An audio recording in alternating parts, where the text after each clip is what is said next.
সন্ত ৰামপাল গুৰু মহাৰাজ হৈছে এনে এজন মহাপুৰুষ যিজনে নিজৰ সত্য ভক্তি, তত্ত্বজ্ঞান, কৰোণা আৰু সেৱাৰ বলত সমাজত এক নতুন আদৰ্শ বলবৎ কৰিছে। সন্ত ৰামপাল গুৰু মহাৰাজৰ নেতৃত্বত তেওঁৰ সকলো সৎলোক আশ্ৰমে কৰা বিস্ময়কৰ সমাজ কল্যাণমূলক কামে সমাজখনক সোণালী ভৱিষ্যতৰ এক নতুন আশা দেখুৱাইছে। সন্ত ৰামপাল গুৰু মহাৰাজৰ পৰা নাম দীক্ষা গ্ৰহণ কৰাৰ পিছত লাখ লাখ লোকৰ কৰ্কট ৰোগ, এইডছ আদি দুৰাৰোগ্য ৰোগ নিৰাময় হ'ল। সন্তজনাৰ জ্ঞানৰ পৰা অনুপ্ৰাণিত হৈ তেওঁৰ অনুগামীসকলে লাখ লাখ ইউনিট ৰক্তদান কৰে। সন্তজনাই লাখ লাখ ভগ্নী কন্যাৰ যৌতুকমুক্ত বিয়াৰ আয়োজন কৰালে। সন্তজনাই লাখ লাখ মানুহক ড্ৰাগছ আসক্তিৰ পৰা মুক্ত কৰিলে। কোটি কোটি ধ্বংসপ্ৰাপ্ত পৰিয়াল শান্তিত লাগিল। সন্তজনাৰ আশ্ৰমত সমাৱেশৰ সময়ত বিনামূলীয়া চকুৰ চিকিৎসা আৰু দন্ত চিকিৎসাৰ ব্যৱস্থা কৰা হয়। সন্ত ৰামপাল গুৰু মহাৰাজৰ দ্বাৰা পৰিৱেশ সুৰক্ষাৰ উদ্দেশ্যে সময়ে সময়ে বৃহৎ পৰিসৰত বৃক্ষৰোপণ কৰা হয়। সন্তজনাই আৰ্তজনক তাৎক্ষণিক সকাহ দিবলৈ এম্বুলেন্স সেৱা আৰম্ভ কৰিছে। সন্তজনাই তেওঁৰ অনুগামীসকলক তেওঁলোকৰ শৰীৰ দান কৰিবলৈ অনুপ্ৰাণিত কৰে, যাতে মানৱতাৰ সেৱা আৰু চিকিৎসা ক্ষেত্ৰত উন্নতি কৰিব পৰা যায়। সন্ত ৰামপাল গুৰু মহাৰাজৰ সকলো আশ্ৰমত প্ৰতিদিনে বিনামূলীয়া ধৰ্মভোজৰ আয়োজন কৰা হয়, য'ত প্ৰতিবাৰেই প্ৰতিটো জাতি, প্ৰতিটো ধৰ্মৰ মানুহে একেলগে বহি ভোজন কৰে।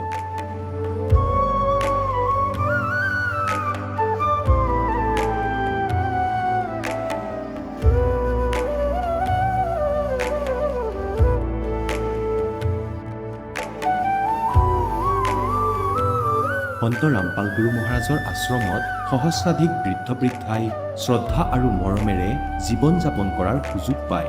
তেওঁলোকৰ থকা খোৱাৰ আৰু স্বাস্থ্যৰ সম্পূৰ্ণ দায়িত্ব সন্ত ৰামপাল গুৰু মহাৰাজে বহন কৰে। অনাথ শিশুৰ বাবে সন্ত ৰামপাল গুৰু মহাৰাজৰ সকলো আশ্ৰম বিশেষ বৰদানতকৈ কম নহয়, য'ত তেওঁলোকক শিক্ষা, সংস্কাৰ আৰু ভৱিষ্যতৰ বাবে উন্নত সুবিধা প্ৰদান কৰা হয়। বানপানী, ভূঁইকঁপ বা মহামাৰী যিয়েই নহওক, সন্ত ৰামপাল গুৰু মহাৰাজ আৰু তেওঁৰ অনুগামীসকল সদায় আৰ্তজনৰ বাবে আগ্ৰনোৱা হৈ থাকে। কোভিড মহামাৰীৰ সময়ত সন্ত ৰামপাল গুৰু মহাৰাজৰ আশ্ৰমৰ পৰা কোটি কোটি লোকক খাদ্য, ঔষধ আৰু জীৱন ৰক্ষক সামগ্ৰী যোগান ধৰা হৈছিল। দুখীয়াক সকাহ কৰাই হওক বা যিকোনো শোষিত বা নিপীড়িত শ্ৰেণীৰ অধিকাৰ আৰু মৰ্যাদাৰ বাবে যুঁজ দিয়াই হওক, সন্ত ৰামপাল গুৰু মহাৰাজে সদায় তেওঁলোকৰ সকলো ন্যায্য দাবী চৰকাৰৰ ওচৰলৈ লৈ গৈছে আৰু তেওঁলোকক উপযুক্ত ন্যায় প্ৰদানৰ ক্ষেত্ৰত গুৰুত্বপূৰ্ণ ভূমিকা পালন কৰি আহিছে। সমাজত আধ্যাত্মিক আৰু সামাজিক মূল্যবোধৰ প্ৰতি সজাগতা অনাৰ প্ৰতিটো পদক্ষেপতে সন্ত ৰামপাল গুৰু মহাৰাজ মানৱতাৰ প্ৰকৃত সেৱক হিচাপে প্ৰমাণিত হৈছে। সন্ত ৰামপাল গুৰু মহাৰাজৰ জীৱনে আমাক শিকাইছে যে প্ৰকৃত সেৱা সেইটোহে যিটো নিস্বাৰ্থভাৱে কৰা হয়। আহক আমিও এই মহান সন্তজনৰ এই মহান সেৱাৰ কামত যোগ দিম আৰু সন্ত ৰামপাল গুৰু মহাৰাজৰ পৰা নাম দীক্ষা লৈ আমাৰ জীৱন ধন্য কৰি তোলোঁ।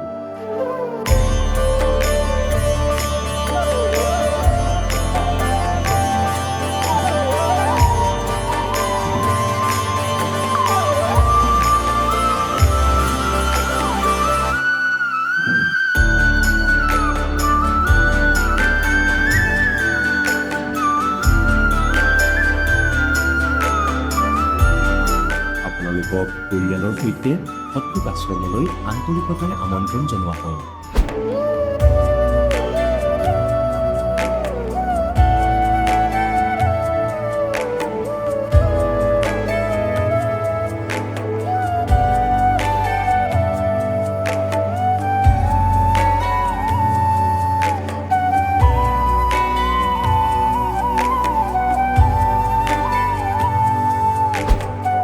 গীতা অধ্যায় 18ৰ 62 নম্বৰ শ্লোকত ভগৱানে নিজেই কৈছে যে অৰ্জুন সেই পৰমেশ্বৰৰ শৰণত যোৱা, যাৰ কৃপাত পৰম শান্তি আৰু চিৰন্তন স্থান অৰ্থাৎ সত্যলোক প্ৰাপ্ত হ'ব।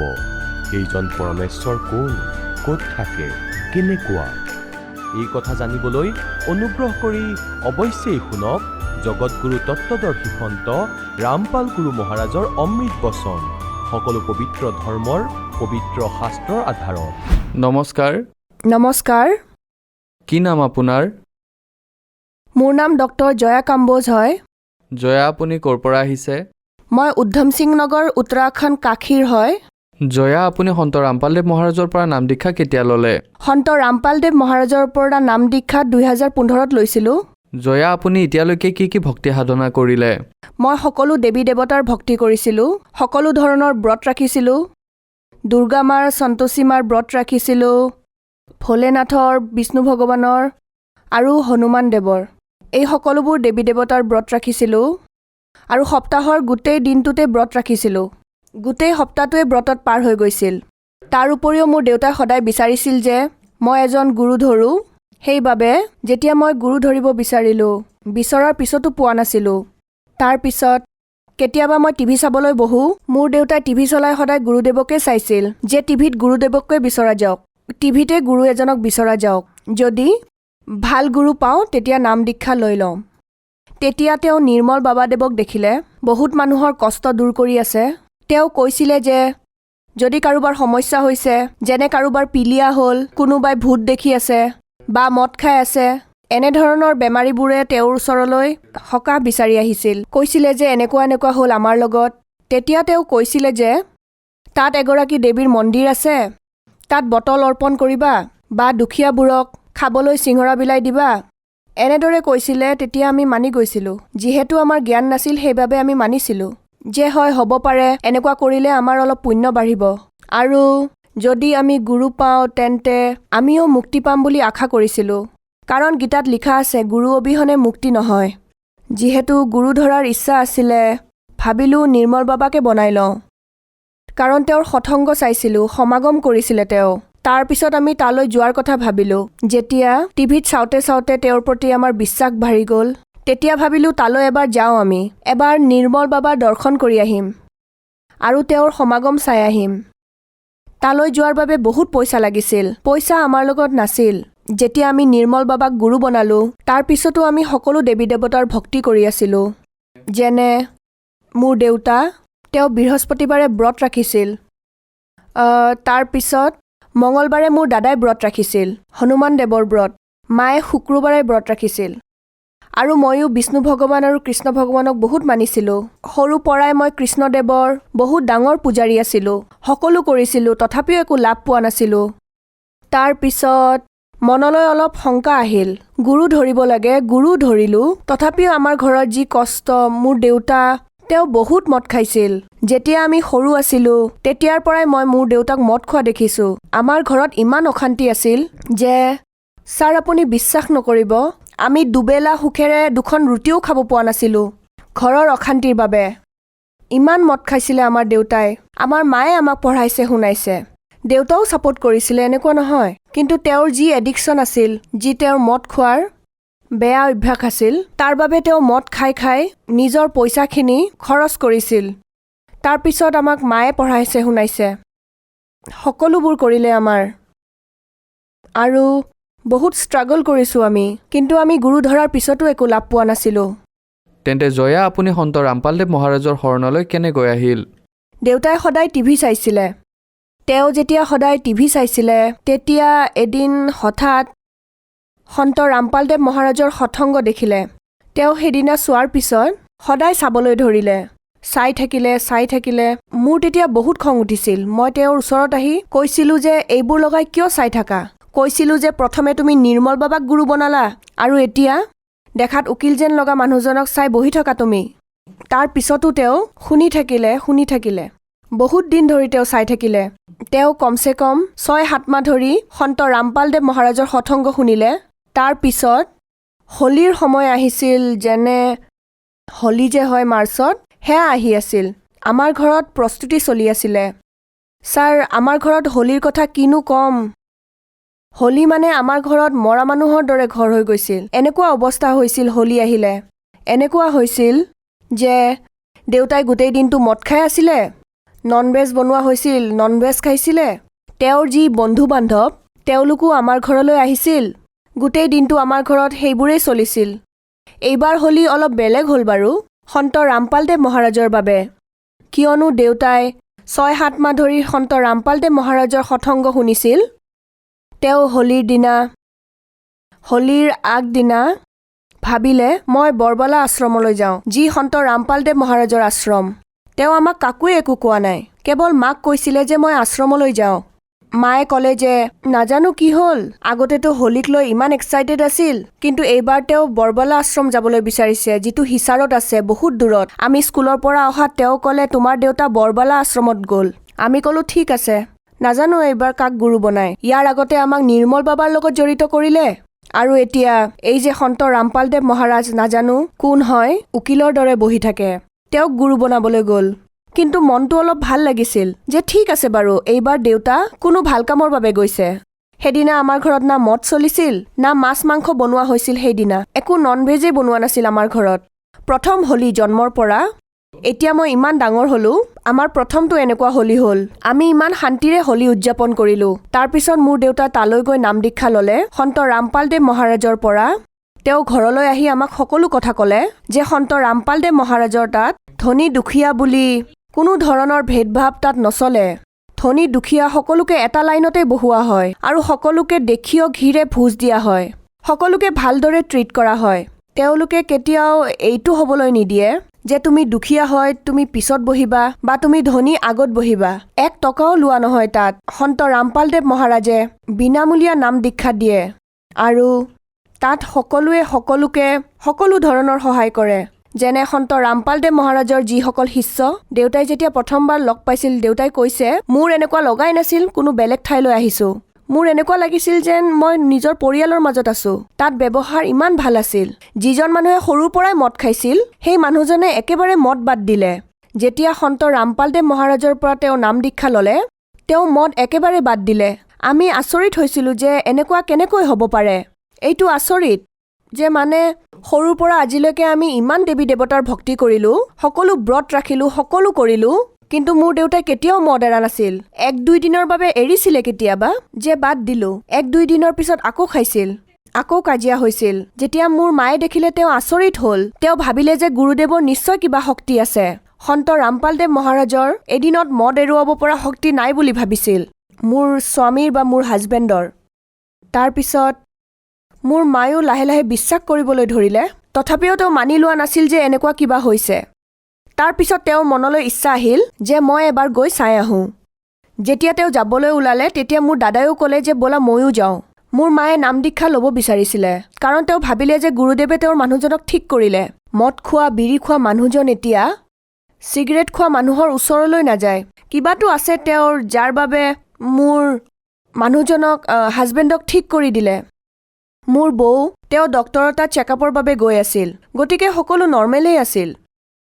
যেতিয়া তেওঁৰ 3-4 মাহ হ'ল, তেতিয়া হঠাতে এনেকুৱা কিবা এটা হ'ল। ৰাতি আমি গৈ আছিলোঁ, তেতিয়া বতাহে নে কি, সেই সময়ত আমি একো গম নাপালোঁ, কিন্তু এনেকুৱা কিবা এটা হ'ল যে মোৰ বৌ বিচলিত হ'ল, বহুত চিন্তাত পৰিল, আৰু তেওঁৰ মিছকেৰেজ হ'ল। হঠাৎ কি হ'ল আমিয়ে গম নাপালোঁ, না তেওঁ পৰিলে না কিবা, কিন্তু এনেকুৱা কিবা বতাহো থাকে। যিহেতু তেওঁ আগৰ পৰাই শিৱ ভক্তি কৰিছিলে, তেওঁ বিয়াৰ পিছত ক'লে যে তুমি যি ভক্তি কৰা কৰা, আৰু মই যি ভোলেনাথৰ পূজা কৰোঁ সেয়া মই কৰিমেই, আন পূজা নকৰোঁ মই। গতিকে নাজানো তেওঁৰ লগত কি হ'ল, যাৰ বাবে মিছকেৰেজ হ'ল। তাৰপিছত ডক্টৰৰ ওচৰলৈ গ'লোঁ। ডক্টৰেও কৈ দিলে যে যি অভেৰী সেয়া সম্পূৰ্ণৰূপে ইনফেক্টেড হৈ গৈছে, এতিয়া মাতৃ হোৱাত বহুত অসুবিধা হ'ব। যেতিয়া এইবোৰ ক'লে, তেওঁ বহুত ডিপ্ৰেছ হৈ বহুত চিন্তাত পৰিল। তেওঁৰ বিশ্বাস একেবাৰে নোহোৱা হ'ল সকলো বস্তুৰ ওপৰৰ পৰা। বহুত কান্দিছিল, ডিপ্ৰেছ হৈ গৈছিল একেবাৰে। ঘৰত অকলে অকলে বহি থাকে। আৰু ময়ো সন্ত ৰামপালদেৱ মহাৰাজৰ বিষয়ে এনেকৈ ভবা নাছিলোঁ যে তেওঁৰ পৰা কেতিয়াবা নাম দীক্ষা ল'ম বা গুৰু বনাম, কাৰণ আমি এবাৰ ঠগ খাইছিলোঁ। নিৰ্মল বাবাই তেওঁ আমাক একো নিদিলে। কি পালোনো আমি তেওঁৰ পৰা? নিৰ্মল বাবাৰ পিছৰ পৰাই মোৰ বিশ্বাস একেবাৰে উঠি গৈছিল। গুৰু নবনোৱাৰ সিদ্ধান্ত লৈছিলোঁ। যেতিয়া বৌৰ লগত এনেকুৱা হ'ল, তেতিয়া মোৰ দেউতাই ক'ব ধৰিলে যে পুত্ৰী ব'লা এবাৰ সন্ত ৰামপালদেৱ মহাৰাজৰ পৰা নাম দীক্ষা লৈ চোৱা। যদি ঠিক হয় তেন্তে হ'ব, কিবা নহয় কিবা কৰিব পৰমাত্মাই। সন্ত ৰামপালদেৱ মহাৰাজ এনেকুৱা গুৰু, ডাঙৰ ডাঙৰ কেঞ্চাৰৰ বেমাৰো তেওঁ ভাল কৰি দিছে। গতিকে পৰমাত্মাই আমাৰ কিবা নহয় কিবা নিশ্চয় কৰিব। সন্ত ৰামপালদেৱ মহাৰাজে নিশ্চয় কিবা কৰিব। গতিকে তেওঁৰ মনত যদিও বিশ্বাস নাছিল, তথাপিও তেওঁ নাম দীক্ষা ল'লে সন্ত ৰামপালদেৱ মহাৰাজৰ পৰা। তেওঁ ক'লে যে ঠিক আছে দেউতা, আপুনি কৈছে যেতিয়া যাম, নাম দীক্ষা ল'ম। মই মানিম, সকলোবোৰ কৰিম, কাৰণ এগৰাকী মহিলাৰ বাবে এনেকুৱা সন্তানৰ অবিহনে থাকিব নোৱাৰে। কিবা পাওক নাপাওক, কিন্তু সন্তান লাগিবই লাগিব। তেওঁ সন্তান প্ৰাপ্তিৰ বাবে সকলো কৰিব সাজু, যে পুত্ৰই দিয়ক বা পুত্ৰীয়ে দিয়ক, কিন্তু ভগৱানে দিয়ক। মিছকেৰেজ হোৱাৰ পিছত যেতিয়া ডক্টৰে এনেকৈ ক'লে যে এতিয়া একো নহ'ব, আৰু তেওঁ বহুত হতাশ হৈছিল, বহুত কান্দিছিল, বহুত ডিপ্ৰেছ হৈ গৈছিল। তাৰপিছত তেওঁ সন্ত ৰামপালদেৱ মহাৰাজৰ পৰা নাম দীক্ষা ল'লে, দেউতাই কোৱাৰ বাবে। তেওঁৰ লগত ময়ো গৈছিলোঁ কাশীপুৰলৈ, ঢকিয়া, য'ত মোৰ বিয়া হৈছে। তাতেই নাম দীক্ষা কেন্দ্ৰ আছে ঢকিয়াত, ঢকিয়া নম্বৰ 1-ত। গতিকে তালৈ ময়ো গ'লোঁ যে ব'লা, ক'লোঁ যে বৌ আপুনি যায় যদি ময়ো যাওঁ ব'লক। ময়ো আহিলোঁ তেওঁৰ লগত। তেওঁ নাম দীক্ষা ল'বলৈ আহিছিল। যেতিয়া মই এওঁলোকৰ ব্যৱহাৰ দেখিলোঁ যে হয় কিমান চিম্প্লিচিটিৰে আছে এওঁলোক, মানে আজিৰ যুগত ইমান মনৰ শুদ্ধ মানুহ আৰু ইমান চিম্প্লিচিটিৰে আছে, তেওঁলোকক দেখি অলপ আচৰিত হ'লোঁ যে এইখন কি কিবা নতুন জগত নেকি? ইয়াৰ পৰিৱেশ একেবাৰে বেলেগ আছিল। সকলোকে দেখি আচৰিত হৈছিলোঁ। ময়ো ভাবিলোঁ ময়ো নাম দীক্ষা লৈ লওঁ। নাম ল'লে মই বন্দিত হৈ নাযাওঁ সন্ত ৰামপালদেৱ মহাৰাজৰ ওচৰত, ময়ো সেইখিনি কৰিব পাৰোঁ। সন্ত ৰামপালদেৱ মহাৰাজৰ পৰা মই আৰু মোৰ বৌয়ে নাম দীক্ষা গ্ৰহণ কৰিলোঁ। কিছু সময়ৰ পিছত, 4-5 মাহৰ পিছত তেওঁ গৰ্ভৱতী হ'ল। আৰু এই সকলোবোৰৰ কাৰণ সন্ত ৰামপালদেৱ মহাৰাজ। এতিয়া তেওঁৰ 2টা সন্তান আছে। সকলো সন্ত ৰামপালদেৱ মহাৰাজৰ বাবে হৈছে। মোৰ দেউতা যি সৰুৰ পৰা এডিক্টেড আছিলে, মদ খাইছিলে, নিচা কৰিছিলে, তেওঁ নিচা এৰিলে। আমাৰ আৰ্থিক স্থিতিও ভাল হ'ল। মোৰ বৌ যি প্ৰেগনেণ্ট হ'ব নোৱাৰিব বুলি কৈছিল, অভেৰী ইনফেকশ্যন হৈছিল, তেওঁ এতিয়া 2টা সন্তানৰ মাতৃ। আৰু পৰমাত্মাৰ দয়াত 2টা সন্তানেই ল'ৰা, সন্ত ৰামপালদেৱ মহাৰাজৰ দয়াত। তাৰ পিছত সন্ত ৰামপালদেৱ মহাৰাজৰ দয়াত মোৰ বিয়া হ'ল। সন্ত ৰামপালদেৱ মহাৰাজৰ শিষ্যৰ সৈতে মোৰ 17 মিনিটত ৰমেইনী হ'ল, বিনা যৌতুকেৰে। এওঁলোকে 1 টকাৰো দান যৌতুক লোৱা নাই আমাৰ পৰা। তেওঁ সন্ত ৰামপালদেৱ মহাৰাজৰ শিষ্য, যি মোৰ হাজবেণ্ড। তেওঁ 1 টকাৰো দান যৌতুক লোৱা নাই। না মই ঘৰৰ পৰা এযোৰ কাপোৰ লৈ আহিছিলোঁ, একো লৈ অহা নাই। মোৰ ইয়াত যি পিতৃ মাতৃ আছে, সকলোবোৰ এৰেঞ্জ কৰি থৈছিল মোৰ বাবে আগৰ পৰাই। তাৰপিছত সন্ত ৰামপালদেৱ মহাৰাজৰ দয়াত মই এটা পুত্ৰও পালোঁ। তাৰপিছত এদিন মই অনুভৱ কৰিলোঁ যে সি ৰাতি হ'লে কেঁকাই থাকে। তেতিয়া চিন্তা হ'ল, আমি ডক্তৰক গৈ দেখুৱালোঁ মোৰ পুত্ৰক। তেতিয়া ডক্তৰে তাৰ সকলোবোৰ পৰীক্ষা কৰিলে, গোটেই শৰীৰৰ। এবাৰ দুবাৰতো সিহঁতে আমাক মাতি বহুত দেৰিলৈ বহুৱাই থ'লে, কোৱাই নাছিলে কি হৈছিল কি হোৱা নাছিল। যেতিয়া টেষ্ট কৰিছিলে, মোৰ পিতৃ মাতৃ গৈছিলে, মোৰ ইনলজো গৈছিলে।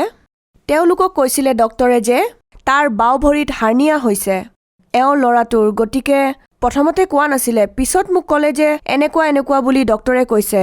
যেতিয়া ই 10 কেজিৰ হ'ব, ইয়াৰ অপাৰেশ্যন কৰি বাওঁ ভৰিত যি হাৰ্নিয়া হৈছে, যি কেৱল অপাৰেশ্যনৰে ঠিক হয়, সেয়া উলিয়াই দিব লাগিব। চাৰ্জাৰী কৰি যিয়ে কৰিব লাগে, অপাৰেশ্যন কৰি এইটো উলিয়াব লাগিব। এনেকৈ ভাল হ'ব নোৱাৰিব যেতিয়া ই 10 কেজিৰ হ'ব। বহুত কান্দিলোঁ, বহুত ভয় খাইছিলোঁ। পৰমাত্মাক কৈছিলোঁ যে পৰমাত্মা, ইমান মৰম লগা সন্তানটো দি এতিয়া আপুনি কেনেকৈ, মোৰ ল'ৰাটোৰ হাৰ্নিয়া হ'ল আৰু মোৰ সন্তানটোৰ এতিয়া কি হ'ব? ইমান চিন্তাত পৰিছিলোঁ মই যে সন্ত ৰামপালদেৱ মহাৰাজ কি কৰোঁ? মোক ইমান মৰম লগা সন্তান এটা দিছা, তাৰ পিছত মোৰ ল'ৰাটোৰ হাৰ্নিয়া হ'ল। এনেকুৱা কেনেকৈ হ'ব পাৰে? মোৰেই চাগে কিবা ভুল হ'ল। তাৰপিছত আমি সন্ত ৰামপালদেৱ মহাৰাজক আমি প্ৰাৰ্থনা জনালোঁ। নম্বৰত ফোন কৰি প্ৰাৰ্থনা জনোৱা হয় সন্ত ৰামপালদেৱ মহাৰাজক। তাৰ পৰা ক'লে, পুত্ৰী ভয় নাখাবা, নিজৰ ভক্তি ঠিক কৰা, সকলো ঠিক হৈ যাব। তাৰপিছত সন্ত ৰামপালদেৱ মহাৰাজৰ দয়াত সকলো ঠিক হ'ল। আৰু যি মোৰ পুত্ৰ অপাৰেশ্যন অবিহনে ঠিক নহ'ব বুলি কৈছিল, সিও একেবাৰে ভগৱান, আমাৰ বাবেতো ভগৱানেই সন্ত ৰামপালদেৱ মহাৰাজ। তেওঁক আমি গুৰু বনাইছোঁ। এনেকুৱা কেতিয়াও হোৱা নাই যে আমি ইমান লাভ পাইছোঁ। আমাৰ মনৰ ইচ্ছা পূৰণ হৈছে। তাৰপিছত মোৰ ল'ৰাটো, ছাৰ, বিনা অপাৰেশ্যনেৰে মোৰ ল'ৰা একেবাৰে সুস্থ হ'ল। আৰু কি লাভৰ কথা ক'ম, ইমান লাভ পৰমাত্মাই দিছে, সন্ত ৰামপালদেৱ মহাৰাজে যে গণিবই নোৱাৰোঁ, তেওঁ দিয়া লাভ। জয়া, বৰ্তমান ছায়েন্স আৰু টেকন'লজিৰ যুগ। আপুনি এগৰাকী ডক্তৰ, য'ত মেডিকেল ছায়েন্সে মানা কৰি দিয়ে যে এইটো বেমাৰৰ অপাৰেশ্যন হ'ব বা এইটো দুৰাৰোগ্য, কিন্তু সেই একেটাই বেমাৰ সন্ত ৰামপালদেৱ মহাৰাজে বিনা অপাৰেশ্যনেৰে ঠিক কৰি দিয়ে। এনেকুৱা কেনেকৈ সম্ভৱ হৈ আছে? মোৰ লগত যি হৈছে মই সেইটোহে জানো, যে সন্ত ৰামপালদেৱ মহাৰাজে যাক পোৱাৰ পিছত, যি নেকি মোৰ সন্তানটি মোৰ সন্মুখতে ইমান অশান্তিত আছিল, তাৰ হাৰ্নিয়া হৈছিল, সি বহুত কষ্টত আছিল, সি সন্ত ৰামপালদেৱ মহাৰাজৰ দয়াত একেবাৰে অপাৰেশ্যন অবিহনে কেৱল মাত্ৰ 10 দিনৰ ভিতৰত তাৰ হাৰ্নিয়া নোহোৱা হ'ল। গতিকে মই এইটো একেবাৰে ইগনোৰ কৰিব নোৱাৰো যে সায়েন্স বা সৎভক্তি বেলেগ বেলেগ নে একেই। সায়েন্স নিজৰ জেগাত আছে। সায়েন্সে কৈছিলে যে অপাৰেশ্যন কৰিব লাগিব। এতিয়া সায়েন্সৰ মতে গ'লেতো মোৰ ল'ৰাটো অপাৰেশ্যনৰ অবিহনে সুস্থই নহ'লে হয়। কিন্তু সৎভক্তি এনেকুৱা মাৰ যাৰ বাবে সন্ত ৰামপালদেৱ মহাৰাজৰ বাবে মোৰ ল'ৰাটো অপাৰেশ্যনৰ অবিহনে সুস্থ হ'ল। মই নিজে ইমান পঢ়া শুনা কৰা, মই গোটেই জীৱনটোত এটা কথা নটিচ কৰিলোঁ, যি বস্তু পোৱাৰ বাবে ইমান ব্ৰত মই আৰু মোৰ ফেমিলিয়ে ৰাখিছিলে, তাৰ পিছতো মোৰ দেউতাই মদ এৰা নাছিল। মোৰ ঘৰত কেতিয়াও ইমান সুখ শান্তিয়ে নাছিল। যি বিজ্ঞানে কৈছিলে এগৰাকী নাৰী প্ৰেগনেণ্ট হ'ব নোৱাৰে, তেওঁৰ কেতিয়াও সন্তান জন্ম হ'বই নোৱাৰে, তেওঁ এতিয়া 2টা সন্তানৰ মাতৃ। এয়া চমৎকাৰ নহয় কি? সন্ত ৰামপালদেৱ মহাৰাজৰ দয়াত এয়া অন্ধ শ্ৰদ্ধা ভক্তি নহয়, এয়া বিশ্বাস। জয়া আমাৰ দৰ্শকসকলক কওক সন্ত ৰামপালদেৱ মহাৰাজৰ পৰা কেনেকৈ নাম দীক্ষা ল'ব পাৰি। টিভিত যে সৎসংগ আহে তাৰ তলত এটা হালধীয়া শাৰী আহে, তাত 4-5টা নম্বৰ থাকে।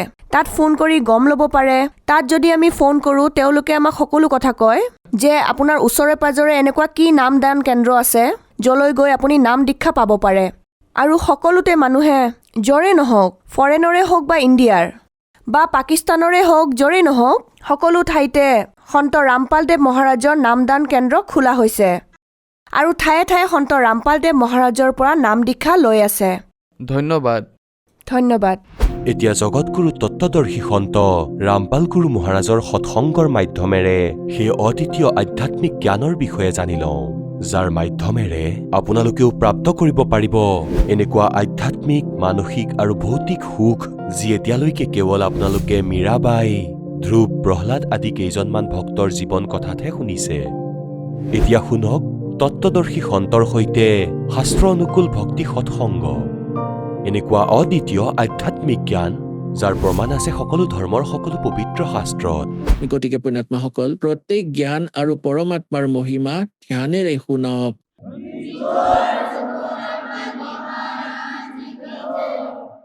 পৰম পিতা পৰমাত্মা পূৰ্ণ ব্ৰহ্ম সৰ্বসৃষ্টিৰ ৰচয়িতা কবিৰ দেৱ, কবিৰ চাহেব, কবিৰ পৰমেশ্বৰৰ অসীম কৃপাৰে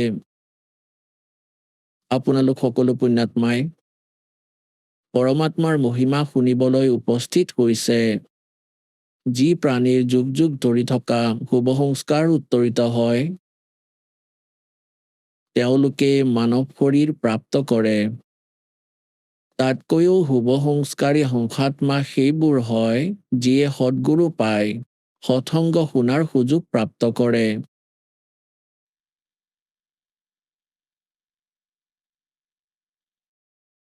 পুণ্যাত্মাসকল, আজিলৈকে আমাৰ পৰমাত্মাৰ ABCDৰো জ্ঞান নাছিলে। আমি আধ্যাত্মিক মাৰ্গৰ কষও জনা নাছিলো। আমি নিজকে যিমানেই বিদ্বান বুলি মানি নাথাকো কিয়, আমি যদিও বেদ মুখস্থ কৰি থৈছো, শ্ৰীমদ ভাগৱত গীতাৰ সকলো শ্লোকো আমি মুখস্থ কৰি থৈছিলো, কাৰণ ইয়াৰ বিষয়ে পৰমেশ্বৰে স্বয়ঙে আহি কয়, গুৰু বিন কাহু ন পায়া জ্ঞান যো থোথা বুস ছেড়ে মুড কিসান, গুৰু বিন বেদ পড়ে যো প্ৰাণী সমঝে ন সাৰে ৰহে অজ্ঞানী। পৰমেশ্বৰে 600 বছৰ আগতেই কৈছিলে যে এই ঋষি মহৰ্ষি ব্ৰাহ্মণসকল, বিদ্বান সন্ত মণ্ডলেশ্বৰ বেদবোৰ মুখস্থ কৰি থৈছে। তেওঁলোকৰ প্ৰভুত্বও হৈছিলে, কোনোবা চতুৰ্বেদী, ত্ৰিবেদী, কোনোবা দ্বিবেদী। এওঁলোকে 4 বেদ মুখস্থ কৰি থৈছে। যিয়ে 3খন বেদ কৰিছে তেওঁক ত্ৰিবেদী বোলে। যিয়ে 2খন বেদ মুখস্থ কৰি থৈছিলে তেওঁলোকক দ্বিবেদী বুলি কোৱা হৈছিল। পুণ্যাত্মাসকল, ইয়াত পৰমাত্মাই কয় যে প্ৰত্যেক প্ৰাণী, প্ৰত্যেক আত্মা, পৰমাত্মাই কৈছে যেতিয়াৰ পৰা সিহঁত মোৰ পৰা আঁতৰি গৈছে, তাৰ তৎক্ষণাৎ পিছতে অনুভৱ কৰিছিলে যে আমি ভুল কৰি পেলালো আৰু আমাৰ পৰা কিবা অমূল্য বস্তু আঁতৰ কৰা হৈছে আৰু তাৰ অবিহনে আমি থাকিব নোৱাৰো, তাৰ অবিহনে আমি সুখী হ'ব নোৱাৰো। তাক আমি এতিয়া পৰমাত্মা বুলি কওঁ। গতিকে যি কাৰণে এই আত্মাই সেই বস্তু পোৱাৰ বাবে এক প্ৰবল প্ৰযত্ন কৰিছে আৰু এতিয়ালৈকে সেই দৃঢ় প্ৰযত্ন চলি আছে, তাৰ বাবে তেওঁলোকে জংঘললৈ গৈ ৰাজ্য ত্যাগ কৰাটো উচিত বুলি ভাবিলে। শৰীৰ গলি গলেও তাত তপস্যা কৰি কৰি ভগৱানক পাব বিচাৰিছিলে, কিন্তু নাপালে।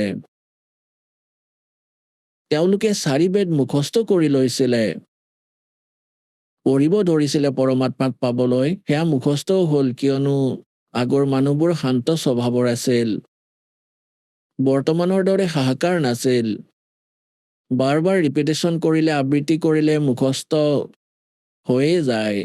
গতিকে তেওঁলোকে 4 বেদ মুখস্থ কৰিলে। যদি কোনোবাই ক'ৰবাত কয় তেতিয়া অধ্যায় মন্ত্ৰটো তৎক্ষণাতে শুনাব পাৰিছিল, যি কাৰণে সেই প্ৰভুত্ব প্ৰাপ্ত কৰিলে। আৰু যেতিয়া প্ৰাণীয়ে প্ৰভুত্ব প্ৰাপ্ত কৰে, পৰমাত্মাৰ পৰা বহু দূৰলৈ গুচি যায়, কাৰণ জীৱ চাহেব হ'ব নোৱাৰে, পৰমাত্মাহে চাহেব। এতিয়া আপোনালোকে দেখিছে আমি কিমান অজ্ঞানী হলো। আমি যদি কিবা পদবী প্ৰাপ্ত কৰোঁ, তেতিয়া যদি কোনোবাই নাম ধৰি মাতে তেতিয়া বৰ কষ্ট পোৱা যায়। আৰু আমাক চাহাব বুলি ক'লে ভাল পাইছিলো, বুকু ফুলি গৈছিলে। এই জ্ঞানৰ পৰা গম পোৱা যাব যে চাহেব কি হয় আৰু জীৱ কি হয়। গতিকে ইয়াৰ কোৱাৰ ভাৱ কি যে বেদ মুখস্থ কৰাজন ইমান প্ৰভু হৈ গ'ল, তেওঁলোকক ব্ৰাহ্মণ বুলি মতা হ'ল। ব্ৰাহ্মণৰ অৰ্থ হ'ল ব্ৰাহ্মণ সোয়ে জিন ব্ৰহ্ম পেচানা, ব্ৰাহ্মণ সোয়েদ ব্ৰহ্ম পেচানে। ব্ৰহ্ম মানে ভগৱান, পৰমাত্মাক চিনি পায়। এতিয়া পুণ্যাত্মাসকল ইয়াত, কিয়নো এয়া আধ্যাত্মিক মাৰ্গ, ইয়াত প্ৰথম শ্ৰেণীৰ বালকো আহে। ব্ৰাহ্মণৰ অৰ্থ নিৰঞ্জন জ্যোতি কাল বুলি নাভাবিবা, নহয়। ব্ৰহ্মৰ অৰ্থ এনে প্ৰভু, ভগৱান, ৰাম কোৱা, চাহেব কোৱা, ব্ৰহ্ম কোৱা। কিন্তু যেনেকৈ আমি পূৰ্ণ পৰমাত্মা বুলি কওঁ, পূৰ্ণ ব্ৰহ্ম কওঁ, ইয়াৰ মানে কোনো ইনকমপ্লিট ব্ৰহ্মও আছে। কিন্তু ব্ৰহ্ম শব্দটো পৰ্যাপ্ত পৰমাত্মাৰ বাবেহে। কিন্তু ইয়াত এই নকলি প্ৰভু বহুত হৈ গ'ল। গতিকে প্ৰভুক যিয়ে চিনি পালে, ব্ৰহ্মক যিয়ে চিনি পালে, তেওঁক ব্ৰাহ্মণ বুলি কোৱা হয়। দাসে নিজৰ প্ৰবচনত বহুবাৰ পণ্ডিত ব্ৰাহ্মণসকলৰ বিষয়ে তেওঁলোকৰ মূৰ্খামি অজ্ঞানতা শুনাইছে। কিন্তু এইটো নুবুজিব যে দাসে ব্ৰাহ্মণ বৰ্ণক কিবা কৈ আছে। ব্ৰাহ্মণ বৰ্ণ বেলেগ বস্তু, যেনেকৈ এজন বৈদ্য, আৰু তেওঁ বহুত ভাল বৈদ্য আছিল। সি ধৰি তৎক্ষণাতে কৈ দিছিল অমুক বেমাৰ আছে বুলি। কাৰ্যকৰী ঔষধো আছিলে তেওঁৰ লগত, সুপ্ৰসিদ্ধ হ'ল। তেওঁৰ এটা দুটা পিঢ়ি তেওঁৰ দ্বাৰা কোৱা ঔষধ আৰু সেই বিধিৰে বেমাৰ ভাল কৰি আছিলে। তেওঁলোককো বৈদ্য বুলি কয়। কিন্তু আগলৈ গৈ সেয়া লাখ লাখ সংখ্যাত হৈ গ'ল তেওঁলোকৰ বংশধৰৰ। কিন্তু তেওঁলোক বৈদ্য নহয়, তথাপিও তেওঁলোকৰ চাৰনেম বৈদ্য হৈ গ'ল। এতিয়া কোনোবাই কিবা কাম কৰে, কোনোবাই কিবা, তেওঁলোকেও নামৰ পিছফালে লগাব ধৰিলে ৰমেশ বৈদ্য, আৰু তেওঁৰ কাম কি? গেলামালৰ দোকানী। পেট বিষৰ ঔষধৰ কথা নাজানে, কিন্তু লিখে ৰমেশ বৈদ্য। গতিকে তেওঁ বৈদ্য নহয়। আৰু যদি কোনোবা বৈদ্যৰ কথা কোৱা হয়, মূৰ্খতাৰ কথা কোৱা হয়, ৰোগ বেলেগ ঔষধ বেলেগ দিয়ে, তেন্তে তেওঁ কিহৰ বৈদ্য? গতিকে সেই বৈদ্যই কষ্ট নাপায় যিয়ে গেলামালৰ দোকান দিয়ে। সেই প্ৰকাৰে ব্ৰাহ্মণৰ বিষয়ে জনা মোৰ পূজনীয় গুৰুদেৱে ব্ৰাহ্মণ বৰ্ণত জন্ম লৈছিলে, কিন্তু নিজকে ব্ৰাহ্মণ পণ্ডিত বুলি কোৱা নাছিলে। পণ্ডিত, ব্ৰাহ্মণসকলক পণ্ডিত বুলিও কোৱা হয়। পণ্ডিতৰ অৰ্থও এইটোৱেই। গতিকে তেওঁলোকক ব্ৰাহ্মণ বুলি কোৱা নহয়, যাক আমি পৰম্পৰাগতভাৱে মানি লৈছো। আমি কাক ব্ৰাহ্মণ বুলি মানো? যিয়ে শ্ৰাদ্ধ কৰে, কিবা কাগজ চাই কৈ দিয়ে যে তোমাৰ এনেকুৱা বিপদ হ'ব, এনেকুৱা কৰা, এইটো সেইটো কৰা, এওঁলোকক ব্ৰাহ্মণ বোলে। কিন্তু যদি আমি পণ্ডিতৰ পৰিভাষা জানিব বিচাৰোঁ, তেন্তে মোৰ পূজনীয় গুৰুদেৱে নিজকে ব্ৰাহ্মণ হৈও ব্ৰাহ্মণ বুলি কোৱা নাছিলে, সন্ত বুলি কৈছিল নিজক, যে মই পণ্ডিতৰ দৰে কাম কেতিয়াও কৰা নাই, গতিকে ব্ৰাহ্মণ নহয়। আৰু মোৰ ককা গুৰুদেৱ ছাওলা গাঁও, দিল্লী ষ্টেটত এখন ছাওলা নামৰ গাঁও আছে নাজফগড়ৰ ওচৰত। তেওঁ তাৰে জাত আছিলে। আৰু সৰুৰ পৰাই তেওঁ আমাৰ যি চতুৰ্থ ককা গুৰুদেৱ আছিল, তেওঁৰ সম্পৰ্ক লৈ আহিলে। তেওঁ কাশী বিদ্যাপীঠত পঢ়ালে, নিজৰ লগত ৰাখিলে। গতিকে তেওঁ 4টা বিষয়ত আচাৰ্য হ'ল সেই বিদ্যা অধ্যয়ন কৰি। কিন্তু তেওঁ পণ্ডিতালি কৰা নাছিলে। কিন্তু তথাপিও তেওঁ পণ্ডিত চিতানন্দ বুলি জনাজাত হৈছিলে। তেওঁৰ আশ্ৰম বনোৱা আছে জিলা চনিপদৰ হাৰিয়ানাত। তেহচিল খৰখোদাৰ ওচৰৰ গোপালপুৰ নামৰ গাঁও আছে সৰু, তাত তেওঁৰ আশ্ৰম বনোৱা আছে। দাসে বহুবাৰ চাই আহিছে, তাত লিখা আছে পণ্ডিত চিদানন্দ আশ্ৰম, কিন্তু তেওঁ জাত বৰ্ণৰ আছিলে। গতিকে আমি প্ৰথমে এইটো চাব লাগিব যে ইয়াত এইবোৰৰ পৰা ওপৰত উঠিব লাগিব, জাতিভেদৰ পৰা। আমাৰ কি জাতি? জীৱ আমাৰ জাতি। और मानव धर्म हमारा हिंदू मुस्लिम सिख ईसाई कोई धर्म नहीं है न्यारा। যেতিয়া আমি পৰমাত্মাৰ এই আধ্যাত্মিক জ্ঞানৰ সৈতে পৰিচিত হ'ম, তেতিয়া আমি আন বস্তু দেখা নাপাওঁ। না কাৰোবাক মুছলমান বুলি চাম, না খ্ৰীষ্টিয়ান বুলি চাম, না আমি কাৰোবাক হিন্দু বুলি চাম, না শিখ বুলি চাম। আমি এজন পিতৃৰ সন্তান। আমি পৰমাত্মাৰ বাবেই বিভাজিত হৈছোঁ, আৰু এতিয়া পৰমাত্মাৰ বাবেই আমি এক হ'ম, কাৰণ আমাৰ জ্ঞান হ'ব। আমি গুড়া হৈ থাকিব নোৱাৰোঁ। পৰমাত্মাই শিক্ষা এইবাবেই আপোনালোকক দিছে। এতিয়া আমি আমাৰ প্ৰসংগলৈ আহোঁ। গুরু বিন কাহু ন পায়া জ্ঞান, जो थोथा भूस छेड़े मोहड किसान। गुरु बिन वेद पढ़े जो प्राणी, समझन सारे रहे अज्ञानी।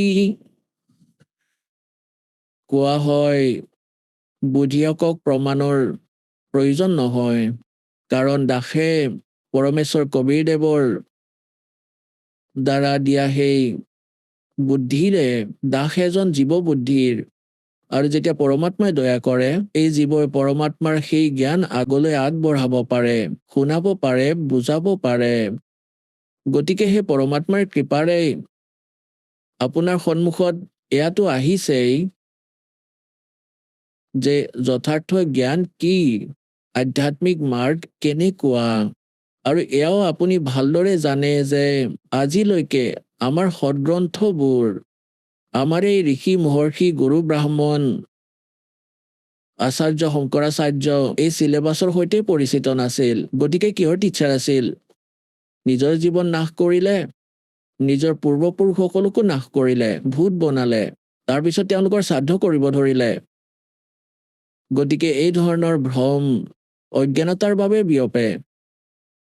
গতিকে আজিলৈকে যিমানবোৰ ঋষি মহৰ্ষি হৈছে, আনকি ব্ৰহ্মা বিষ্ণু মহেশ্বৰৰো তেওঁলোকৰো আধ্যাত্মিক জ্ঞান নাছিলে। পুণ্যাত্মাসকল, পৰমাত্মাই 600 বছৰ আগতেই এই জ্ঞান কৈছিল, কিন্তু সেই সময়ত আমি শিক্ষিত নাছিলোঁ। আমাৰ ধৰ্মগুৰুসকলে কেৱল সংস্কৃত ভাষা পঢ়িছিলহে, আৰু সদগ্ৰন্থও সংস্কৃত ভাষাত আছিল, যি কাৰণে আমি নিজৰ ভগৱানক চিনি নাপালোঁ, না আধ্যাত্মিক জ্ঞান জানিব পাৰিলোঁ। এই অজ্ঞানী ঋষি মহৰ্ষি আচাৰ্য শংকৰাচাৰ্যসকলে পৰমাত্মাৰ বিৰোধিতা কৰি জনতাক ভ্ৰমিত কৰিলে যে অশিক্ষিত শিপিনী তাঁতীয়ে এই তলৰ জাতিৰ সকলে কি জানেনো সদগ্ৰন্থৰ বিষয়ে, কাৰণ এওঁলোকে সংস্কৃত নাজানিছিল। তেতিয়াই নকলীসকলৰ লাভ হৈছিল, কিন্তু মালিকটো মালিকেই, সহনশীলো হয়। তেওঁ যি উদ্দেশ্য লৈ আহে তেওঁৰ মাজতে খেলি মেলি নহয়। সেই সময়ত ধৰ্মদাস নামৰ এজন মহাপুৰুষ পৰমাত্মাৰ চৰণলৈ আহিছিলে, যি হিন্দু ধৰ্মত জন্ম লৈছিল, আৰু এই ভগৱানসকলৰেই পূজা কৰিছিলে, যাৰ বিষয়ে পৰমাত্মা কবীৰদেৱে কৈছিলে तीन देव की जो करते भक्ति उनकी कदे ना होवे মুক্তি 600 বছৰ আগতে ৰাস্তাৰ দাঁতিত থিয় হৈ কৈছিলে পৰমাত্মাই য'তে ব্ৰাহ্মণসকলে কথা পাঠ কৰি আছিল সেই সময়ত পৰমাত্মাক বহুত মাৰপিট কৰিছিলে পিটিছিলে চুচুৰাইছিলে কিন্তু পৰমাত্মা সত্য তেওঁৰ বচন সত্য তেওঁৰ অস্তিত্ব সত্য তেওঁ মিছা ক'ব নোৱাৰে না সেয়া মিছা হয় তেতিয়া ধৰ্মদাস নামৰ এজন মহাপুৰুষ বহুত বিচলিত হ'ল এতিয়া যি প্ৰসংগ চলি আছে আমি তালৈ আহো এই জ্ঞান ক'বলৈ পৰমাত্মা স্বয়ং আহে পৰমাত্মাক চিনি পাবলৈ আমাৰ সদগ্ৰন্থবোৰেই পৰ্যাপ্ত যাক আমি আজিলৈকে হিৰোধাৰ্য বুলি মানি আহিছো পবিত্ৰ 4 বেদ ঋগ্বেদ যজুৰ্বেদ অথৰ্ববেদ আৰু সামবেদ এই 4খন বেদকে আমি সত্য বুলি মানো সমগ্ৰ বিশ্ব সত্য বুলি মানে বিশেষকৈ হিন্দু ধৰ্মৰ নামত এয়া লিখিছে যে এয়া হিন্দুৰ গ্ৰন্থ সেইবাবে হিন্দুসকলে ইয়াক সত্য বুলি মানে আন হ'ল শ্ৰীমদ ভাগৱত গীতা বেদতকৈও আগত স্থান আছে শ্ৰীমদ ভাগৱত গীতাৰ কাৰণ এইখন এখন সৰু গ্ৰন্থ আৰু 4 বেদৰ নিষ্কৰ্ষ আৰু তাৰ পিছত 18 পুৰাণ গতিকে আমাৰ ধৰ্মগুৰু 2,500 বছৰ আগৰৰ পৰাই যিসকল ধৰ্মগুৰু হৈছে তেওঁলোকে কেৱল পুৰাণকেই মহত্ব দিছে আৰু লগতে শ্ৰীমদ ভাগৱত গীতা তেওঁলোকে সমান্তৰালভাৱে সন্মান দিছে আৰু ইয়াৰ পাঠ কৰিলেই মুক্তি হ'ব বুলি কয় আৰু তেওঁলোকে কয় তেওঁলোকে যি জ্ঞান দি আছে সেয়া এই গ্ৰন্থৰ আধাৰতেই দি আছে গতিকে পুণ্যাত্মাসকল পৰমাত্মাক চিনি পাব লাগিব যেতিয়ালৈকে আমাৰ এইটো বিশ্বাস নহয় যে আমাৰ সন্মুখত থকা এই উজ্জ্বল পাথৰ বাস্তৱত হীৰা ৰত্ন ইয়াৰ মূল্য ইমান তেতিয়ালৈকে আমি ইয়াৰ দাম ক'ব নোৱাৰো ইয়াৰ মূল্য দিব নোৱাৰো সেয়া আমি গ্ৰহণ কৰিবই নোৱাৰো কাৰণ ইমান মূল্যৱান এই প্ৰকাৰে যেতিয়ালৈকে আমি পৰমাত্মাক চিনি নলওঁ আৰু আমাৰ দৃঢ় বিশ্বাস নহয় যে সঁচাকৈ এওঁ হয় ভগৱান তেতিয়ালৈকে আমি দৃঢ় নহওঁ তাৰ মূল্য দিব নোৱাৰিম অৰ্থাৎ তেওঁক প্ৰাপ্ত কৰিব নোৱাৰো গতিকে তাৰ বাবে আমি পোনপ্ৰথমে আমি বিশ্বাস আমি এয়া জানিব লাগিব দৃঢ় নিশ্চয়তা কৰিব লাগিব যে যি পৰমাত্মাক প্ৰাপ্ত কৰিবলৈ আমি প্ৰযত্ন কৰিম তাৰ বাবে আমি যিমান মূল্য দিব লাগে আমি দিম যে বাস্তৱত সেই পৰমাত্মা আছে নে নাই গতিকে তেওঁক চিনি পাবলৈ আমি কিবা আধাৰ বনাব লাগিব তাৰ বাবে আধাৰ কি পোনপ্ৰথমে আমাৰ সদগ্ৰন্থ এনেইতো পোনপ্ৰথমে মানুহ প্ৰত্যক্ষ দ্ৰষ্টা তথাপিও আমি আমাৰ সেই থিয়ৰিক আমি না কৰিব নোৱাৰো যাক আমি আজিলৈকে হিৰোধাৰ্য বুলি মানি আহিছো আৰু সত্য বুলিও গতিকে আমি প্ৰথমে থিয়ৰি তাৰপিছত প্ৰেক্টিকেল দুইটাৰ পৰাই আমি সিদ্ধ কৰিম যে সঁচাকৈয়ে পৰমাত্মা কোন গতিকে ইয়াৰ বাবে আমি পোনপ্ৰথমে আমাৰ সদগ্ৰন্থৰ থিয়ৰি চাম যে তাত কি লিখা আছে তাৰপিছত প্ৰেক্টিকেল যেতিয়া দুইটাই ৰিজাল্ট একে পাম তেতিয়া জানিম হি ইজ গড তেওঁ পৰমাত্মা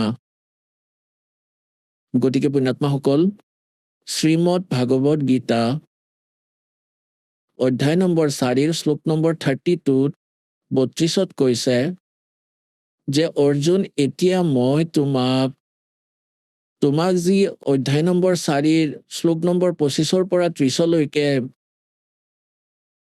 যি সাধক আৰু সাধনাৰ তথ্য দিছো সেই সাধকে যি দেৱী দেৱতাকে পূজা কৰক তাকে সত্য বুলি ভাবক পাপ নাশক বুলি ভাবক কোনোবাই 6 অধ্যায় কৰে কোনোবাই তীক্ষ্ণ অহিংসাবাদী ব্ৰত ৰাখি মুখত কাপোৰ বান্ধি খালী ভৰিৰে থাকি নিজৰ সাধনা শুদ্ধ বুলি ভাবি আছে 4ৰ্থ অধ্যায়ৰ 32 নম্বৰ শ্লোকত কৈছে যে এই যজ্ঞ মানে ধাৰ্মিক অনুষ্ঠানৰ তথ্য ব্ৰহ্মণে মুখে সচিদানন্দ ঘন ব্ৰহ্মই নিজৰ মুখ কমলেৰে কৈছে। পুণ্যাত্মাসকল, দাসে এটা শব্দ কৈছিল, গুরু বিন কাহুন পায়া জ্ঞান जो थोथा बुस छेड़े मूड किसान गुरु बिन वेद पढ़े जो प्राणी समझन सारे रहे अज्ञानी। শ্ৰীমদ ভাগৱত গীতা 4খন বেদৰে নিষ্কৰ্ষ। 4ৰ্থ অধ্যায়ৰ 32 নম্বৰ শ্লোকত ইয়াত এটা ব্ৰহ্মণে মুখে শব্দ আছে। এই ব্ৰাহ্মণী মুখী শব্দৰ আমাৰ অনুবাদকৰ্তাসকলে এই দাসৰ আগতে যিয়ে অনুবাদ কৰিছে গেহৰী নজৰ গীতা মে নামৰ এখন কিতাপ বনাইছে। মানে তাৰ অনুবাদ ভাৱক শ্ৰীমদ ভাগৱত গীতাৰ অনুবাদ, নাম লিখা আছে গেহৰী নজৰ গীতা মে। তাৰে আগৰ যিমানবোৰ মহাপুৰুষৰে অনুবাদ আপোনালোকে চাওক, তাত কি লিখিছে, বেদ কি বাণী মে। এই ব্ৰাহ্মণী মুখেৰ অৰ্থ কৰিছে বেদৰ বাণী। এই অনুবাদকৰ্তাসকলে 17 নম্বৰ অধ্যায়ৰ 23 নম্বৰ শ্লোকত এই ব্ৰাহ্মণীৰ অৰ্থ কৰিছে সচিদানন্দ ঘন ব্ৰহ্ম। সেয়া যথাৰ্থ অনুবাদ, সেয়া শুদ্ধ অনুবাদ। ইয়াত এওঁলোক বিচলিত হ'ল।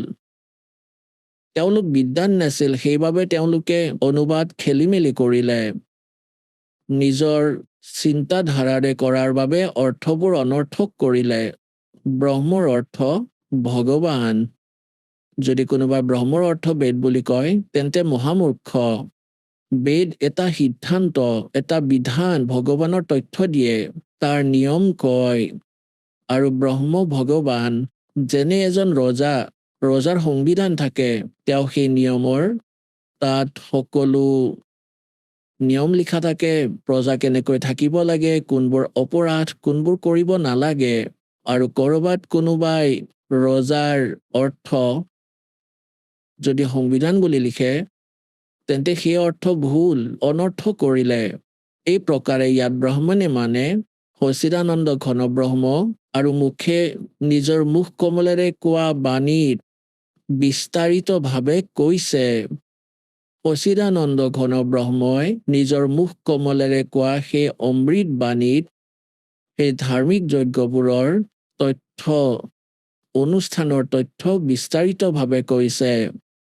আৰু তাক তত্ত্বজ্ঞান বোলে। আৰু তাক জনাৰ পিছত তুমি সকলো কৰ্মৰ পৰা মুক্ত হৈ যাবা।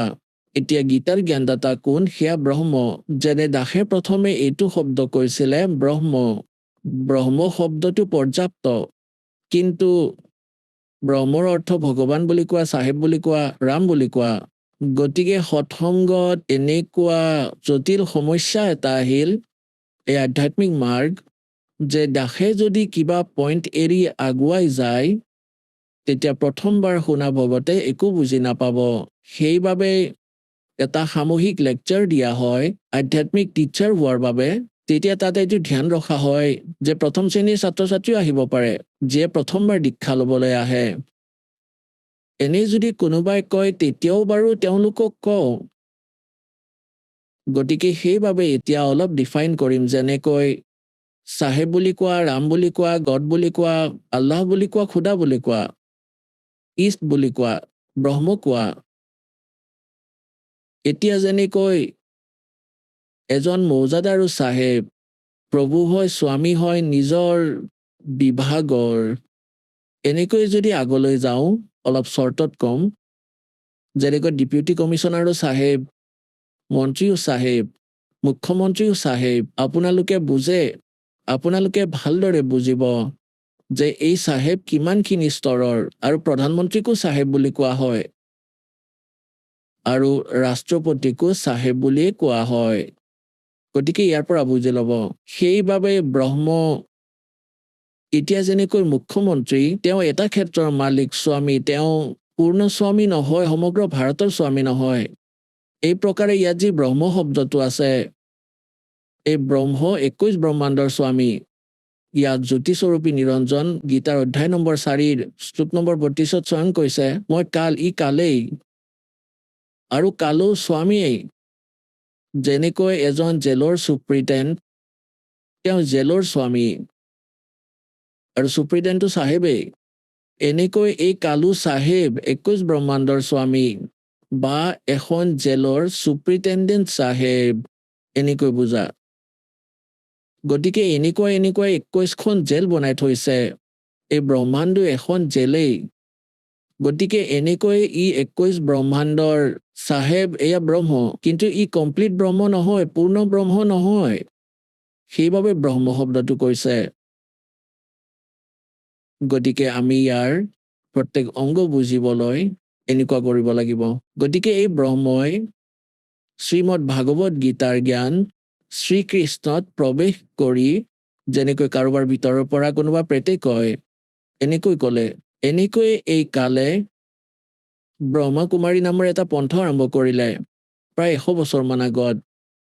আৰু তাত এটা প্ৰেত আহে, সি কয় এহেম ব্ৰহ্মাস্মি, মই ব্ৰহ্মা।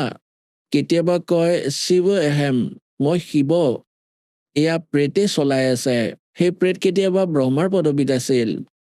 যেনেকৈ কোনো গাঁৱৰ প্ৰধান গাঁওবুঢ়া যদি ৰিটায়াৰ্ড হৈ যায় বা পিছৰবাৰ নিযুক্তি দিয়া নহয়, তথাপিও মানুহে তেওঁক গাঁওবুঢ়া চাহেব বুলি কয়, হওক বা নহওক প্ৰধান চাহেব বুলি কয়। তেওঁ যদি ক'ৰবালৈ যায় আৰু সোধা হয় কোন হয়, তেতিয়া কয় মই অমুকৰ প্ৰধান, মই অমুক প্ৰধান চাহেব, অমুক গাঁওবুঢ়া, যেতিয়া গাঁওবুঢ়া নহয়।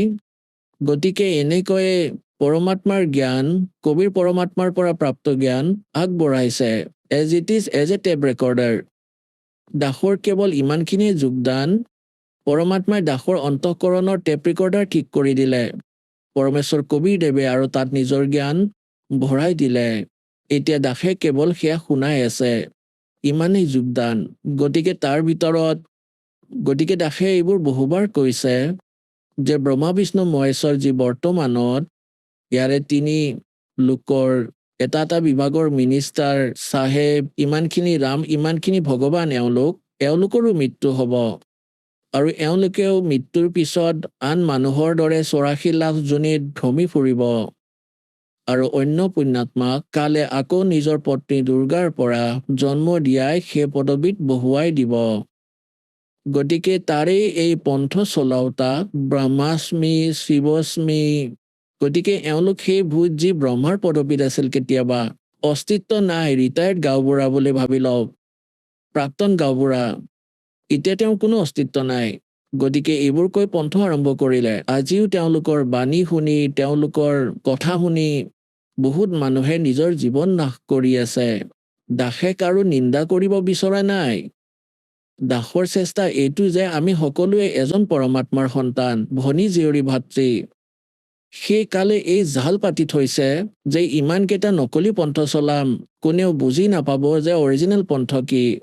গতিকে দাসে এইটো যত্ন কৰি আছে যে আগতে এনেকুৱা ঘটনা বহুবাৰ হৈছে যে যদি কোনোবাই 500,000 টকীয়া নকলি নোট ছপায় আৰু চৰকাৰে যদি গম পায়, তেতিয়া অৰিজিনেল আৰু ডুপ্লিকেট দুয়োখন মিডিয়াৰ মাধ্যমেৰেই হওক বা বাতৰি কাকতৰ মাধ্যমেৰেই হওক তাৰ চিনাক্ত কৰোৱা হয় যে এইটো টাইপৰখিনি ডুপ্লিকেট, এয়া অৰিজিনেল। গতিকে চৰকাৰে নিন্দা কৰা নাই, উপকাৰহে কৰি আছে। গতিকে দাসৰ এইটোৱে যত্ন বুলি ভাবি লওক যে আমাৰ যি যথাৰ্থ সৎগ্ৰন্থ সেয়া আমাৰ অৰিজিনেল নোট, অৰিজিনেল সৎগ্ৰন্থ। যদি তাৰ বাহিৰে কোনোবা অভিজ্ঞতা কৈ আছে, কোনোবাই মাৰ্ক চলাই আছে, সেয়া ডুপ্লিকেট, হানি হৈ আছে তেওঁৰ জীৱনত। গতিকে দাসৰ ইচ্ছা নাই কাৰো যদি আপুনি সমালোচনাৰ নাম দিয়ে, তেনেহলে আপোনাৰ বুদ্ধি সঠিক নহয়, আপোনাৰ আধ্যাত্মিক জ্ঞান নাই। গতিকে এই প্ৰকাৰে কালে স্বয়ং শ্ৰীকৃষ্ণৰ ভিতৰত স্বয়ং কালে প্ৰৱেশ কৰিলে। শ্ৰীকৃষ্ণও 3 লোকৰ প্ৰভু, এটা বিভাগৰ। তেওঁৰ ভিতৰত সাধাৰণ প্ৰেতে প্ৰৱেশ কৰিব নোৱাৰে। এওঁৰ ভিতৰত ইমানখিনি শক্তি আছে এওঁৰ। গতিকে কাল স্বয়ং তেওঁৰ ভিতৰত সোমাল আৰু সি গীতাৰ জ্ঞান দিলে। গতিকে এই গীতা ব্ৰহ্মই কৈ আছে। এতিয়া আমি পৰমক্ষৰ ব্ৰহ্ম বুলি ক'ম, তেওঁ পূৰ্ণ ব্ৰহ্ম বুলি ক'ম, যি ইয়াতকৈ বেলেগ পৰম শক্তি। আৰু তাক পাব লাগিব আমি। এতিয়া কি কৈছে সেই সচিদানন্দ ঘন ব্ৰহ্মই নিজৰ মুখ কমলেৰে গীতাৰ জ্ঞানদাতাই স্বয়ং কৈ আছে। সেই ধাৰ্মিক অনুষ্ঠানৰ তথ্য বিস্তাৰিতভাৱে কৈছে। আৰু তাক তত্ত্বজ্ঞান বোলে। আৰু সেই জ্ঞান প্ৰাপ্ত কৰি প্ৰাণী সকলো কৰ্মৰ পৰা মুক্ত হৈ যায়। তেওঁলোকে মুক্তি পায়, পুনৰ জন্ম নহয়। 4ৰ্থ অধ্যায়ৰ 34 নম্বৰ শ্লোকত কৈছে অৰ্জুন, সেই তত্ত্বজ্ঞানক যি পৰমাত্মাই স্বয়ং আহি নিজৰ মুখ কমলেৰে সেই বাণী কয়, সেয়া তত্ত্বজ্ঞান। সেই তত্ত্বজ্ঞানক তাক সূক্ষ্মবেদ বুলিও কৈছে। সেই তত্ত্বজ্ঞান তুমি তত্ত্বদৰ্শী সন্তৰ ওচৰলৈ গৈ বুজা। তেওঁক দণ্ডৱত প্ৰণাম জনালে, কপটতা এৰি সৰলতাপূৰ্বক প্ৰশ্ন কৰিলে, সেই তত্ত্বদৰ্শী সন্তই তোমাক সেই পৰমাত্মা তত্ত্বৰ অৰ্থাৎ তত্ত্বজ্ঞানৰ উপদেশ কৰিব। এতিয়া 15 নম্বৰ অধ্যায়ৰ প্ৰথম মন্ত্ৰত সেই তত্ত্বদৰ্শী সন্তৰ পৰিচয়ও কৈছে যে যি সন্তই ওলোটাকৈ ওলমি থকা সংসাৰৰূপী বৃক্ষৰ, এই সংসাৰৰূপী বৃক্ষ অৰ্জুন ওপৰৰ ফালে শিপা থকাটো পূৰ্ণ পৰমাত্মা, তেওঁ ব্ৰহ্ম, যিয়ে সকলোৰে ধাৰণ পোষণ কৰে। 15 নম্বৰ অধ্যায়ৰ 1ৰ পৰা 4 শ্লোকলৈ আৰু 16-17 নম্বৰ শ্লোকত 3 পুৰুষ, 3টা ভগৱান, 3টা ব্ৰহ্ম। আহক আমি এতিয়া সেই শ্ৰদ্ধালুসকলৰ অনুভৱবোৰ জানো, যিসকলে জগতগুৰু তত্ত্বদৰ্শী সন্ত ৰামপাল গুৰু মহাৰাজৰ পৰা দীক্ষা প্ৰাপ্ত কৰিছে তথা তেওঁ কোৱা ভক্তি মাৰ্গ এওঁলোকে অৱলম্বন কৰি আছে। নমস্কাৰ, নমস্কাৰ, আপোনাৰ শুভ নামটো জনাওকচোন। সুনীতি সিংহ ৰয়, আপুনি কোন ঠাইৰ পৰা আহিছে? গৌৰীপুৰ জিলা, ধুবুৰী, অসম। সন্ত ৰামপাল গুৰু মহাৰাজৰ পৰা আপুনি নাম দীক্ষা কেতিয়া লৈছিল? সন্ত ৰামপালজী মহাৰাজৰ পৰা নাম দীক্ষা মই 2 ছেপ্টেম্বৰ 2019 লৈছিলোঁ হোজাইত। তেখেতৰ পৰা নাম দীক্ষা লোৱাৰ আগতে আপুনি পৰিয়ালৰ যিবিলাক পৰম্পৰাগত সাধনা, সেই সাধনা কেনেধৰণে কৰিছিল আপুনি? সন্ত ৰামপালজী মহাৰাজৰ চৰণত নাম দীক্ষা লোৱাৰ আগতে মই যিবিলাক আমাৰ পূৰ্বপুৰুষৰ পৰা চলি আহিছে হিন্দু সমাজত প্ৰচলিত শিৱ, মনসা, কৃষ্ণ এইবিলাকৰে কৰি আছিলোঁ পূজা। আপুনি যিহেতু আপোনাৰ পৰিয়ালৰ লোকে যিধৰণে সাধনা কৰে, পৰম্পৰাগত যিবিলাক সাধনা, সেই সাধনাবিলাক আপুনি কৰি আছিলে, ইয়াৰ পিছতো আপুনি সন্ত ৰামপাল গুৰু মহাৰাজৰ শৰণলৈ কিয় আহিব লগা হ'ল? সেইবিলাক কৰি মই একো কি পোৱা নাছিলোঁ, লাভ পোৱা নাছিলোঁ। সংসাৰখনত বিৰাট বেমেজালি হৈ আছিলে, বহুত কিবা কিবি হৈ আছিলে। আকৌ মোৰ ওপৰত মানে ঘৰখনতে কি চলি আছিল, এই তান্ত্ৰিকৰ কিবা যাদু কলা এইবিলাক কি কয় সেইবিলাক চলি আছিল, পূৰা গম পাইছিলোঁ মই, কিন্তু একো কৰিব পৰা নাছিলোঁ। তাৰপিছত সেই যি ডাঙৰ ছোৱালী জোৱাইয়ে লৈছিল আগতে, তাৰমানে ধুবুৰীৰে হয় জোৱাই, থাকে লুধিয়ানাত। তেওঁ বিয়াৰ সময়ত মোক এটা কিতাপ দিছিলে, জ্ঞান গংগা সন্ত ৰামপালজী মহাৰাজৰ। সেইটো আধা পঢ়িছিলোঁ, কিন্তু তেনেকৈ পঢ়া নাছিলোঁ, মই পেলাই থৈছিলোঁ। আৰু এইবিলাকে আমাৰ সমাজত যি প্ৰচলিত আছিল সেইবিলাকৰে পূজা পাতল কৰি দিন কটাইছিলোঁ। তাৰপিছত কিবা অসুবিধা হোৱাত তেখেতসকলক মই ফোন কৰিলোঁ যে এনেকা হৈ আছে, মোৰ কিবা কিবি অসুবিধা, বিৰাট বেমেজালিৰ মাজত চলি আছোঁ। তাৰপিছত যি জয়ে ক'লে যে মা, কিতাপখন দিছিলোঁ আৰু এটা ফোন নম্বৰ দিছিলে হোজাইত, তুমি যিমান সোনকালে পাৰো তাতে হোজাইত গুচি যা আৰু কি। তাৰপিছত তেনেকৈ হোজাইত খুব কষ্টেৰে গৈছিলোঁ মই, কষ্টতে এজনক লগত লৈ গৈ নাম দীক্ষা লৈছিলোঁ, নাম দীক্ষা লৈ আহিছিলোঁ। তাৰপিছৰে পৰা সন্ত ৰামপালজী মহাৰাজৰ চৰণত মই সেৱা কৰিয়ে আছোঁ।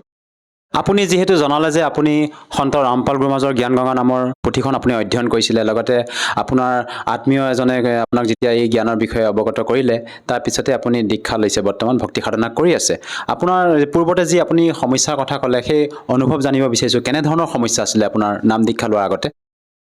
কি ক'ম, ঘৰখনত কাজিয়ে পেচাল, কিবা কিবি ঘৰুৱা এইবিলাক, মানে মূৰ গৰম হয়, বেমাৰ নেৰে, ডক্টৰৰ ওচৰত সদায় যাব লগা হৈছিল। কিমান আপোনাৰ কি বেমাৰ হৈছিলে? আপোনাৰ কেনেধৰণৰ বেমাৰ? মোৰ 22 বছৰৰ পৰা ডায়েবেটিছ চলি আছিল, হাৰ্টৰো বেমাৰ আছিলে, আৰু বিষ আছিলে, তাৰপিছত চকুৰো প্ৰব্লেম আছিলে। সদায় মানে ঔষধ খাব লগা হৈছিল। যেতিয়া মই সন্ত ৰামপালজী মহাৰাজৰ ওচৰত গ'লোঁ, তেতিয়া আৰু সিমান ঔষধ ল'ব লগা হোৱা নাই।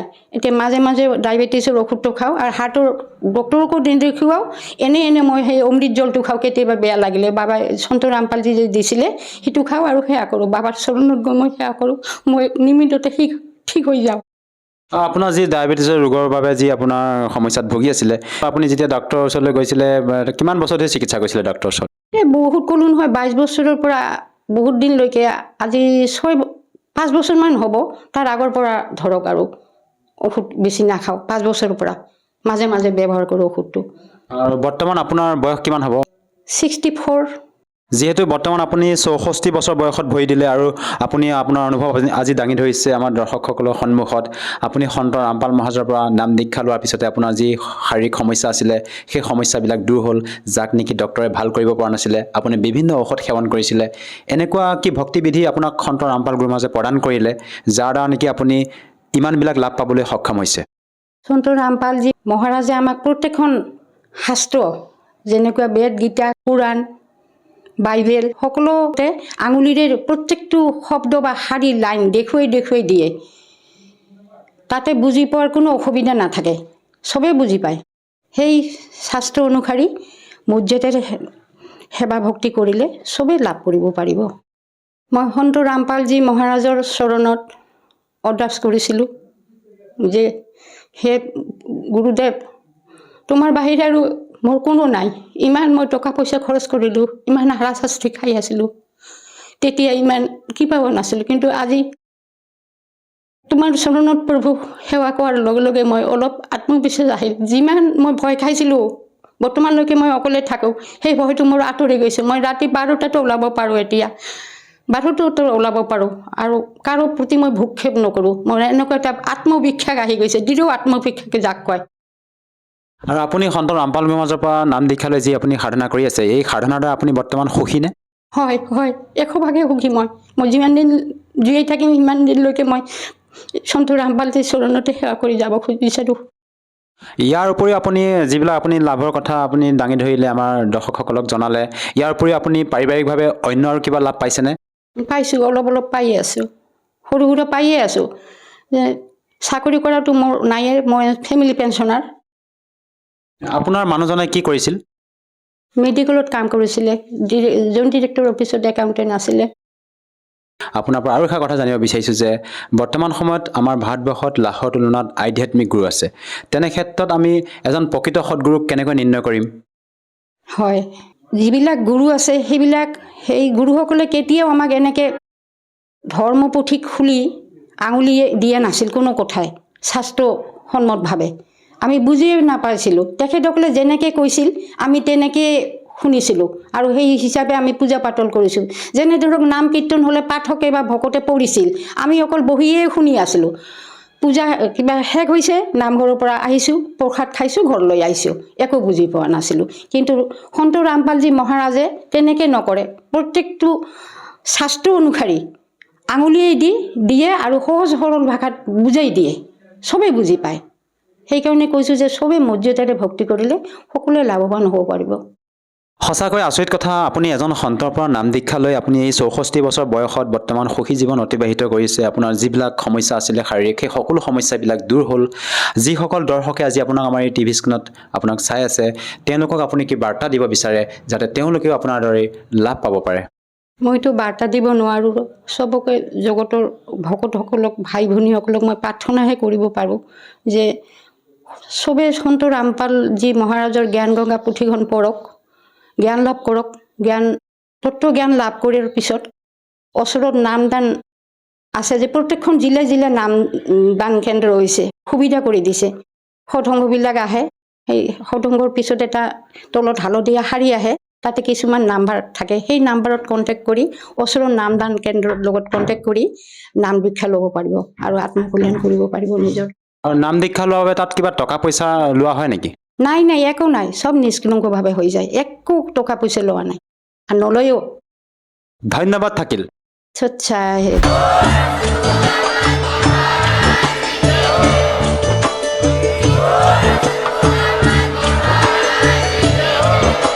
আপুনি শুনি আছিলে জগতগুৰু তত্ত্বদৰ্শী সন্ত ৰামপাল গুৰু মহাৰাজৰ মংগল প্ৰবচন অধিক জানিবৰ বাবে ভিজিট কৰক www.jagatgururampalji.org সন্ত ৰামপাল গুৰু মহাৰাজৰ শুভ আশীৰ্বাদত সমগ্ৰ বিশ্বতে 500তকৈ অধিক নাম দীক্ষা কেন্দ্ৰ আছে য'ত সন্ত ৰামপাল গুৰু মহাৰাজৰ দ্বাৰা বিনামূলীয়াকৈ নাম দীক্ষা দি থকা হৈছে। আপোনাৰ ওচৰৰ নাম দীক্ষা কেন্দ্ৰৰ ঠিকনা জানিবলৈ সম্পৰ্ক কৰক 7082208528।